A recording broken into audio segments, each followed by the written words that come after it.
Hello hi friends, బాగున్నారా? మేమైతే చాలా బాగున్నాం. మీరు కూడా బాగుండాలని కోరుకుంటున్నాను.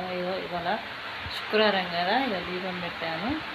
ఇవాళ మా ఇంట్లో టిఫిన్ చేశాను ఫ్రెండ్స్. మా పాప అన్నం తినట్లేదు, దాని గురించి టిఫిన్ చేశాను. ఇడ్లీ ఫ్రెండ్స్, ఇడ్లీ పెట్టేసాను బాబాకి. ఇడ్లీ తింటుందంట. బాగా ఫీవర్ వచ్చిన కానీ అసలు అన్నం అన్నదే తినట్లేదు ఫ్రెండ్స్. ఉండి ఇడ్లీ అన్నదే తింటుంది. అది ఇడ్లీ లేకపోతే ఒక ఎగ్గు అంతే, ఫుడ్ అన్నది తినట్లేదు. బాగా ఇంకెన్ని రోజులు తర్వాత తింటుందో ఏమో ఫుడ్ అయితే, అసలు ఫుడ్ అన్నదే తినట్లేదు.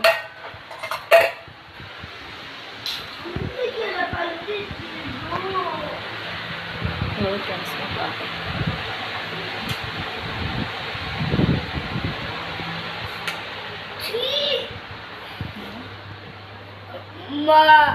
చూడండి. ఇగో మా అబ్బాయి అయితే, మా అబ్బాయి ఇప్పటి వరకు మొహం కూడా గడగలేదు ఫ్రెండ్స్. అట్లా కూర్చొని రిపేర్లు చేస్తున్నాడు. చింతకుంట్ల చక్రధర యూట్యూబ్ ఛానల్ లైక్ చేయండి, షేర్ చేయండి ఫ్రెండ్స్. కామెంట్ కూడా చేయండి, లైక్ అయితే చేయండి ఫ్రెండ్స్.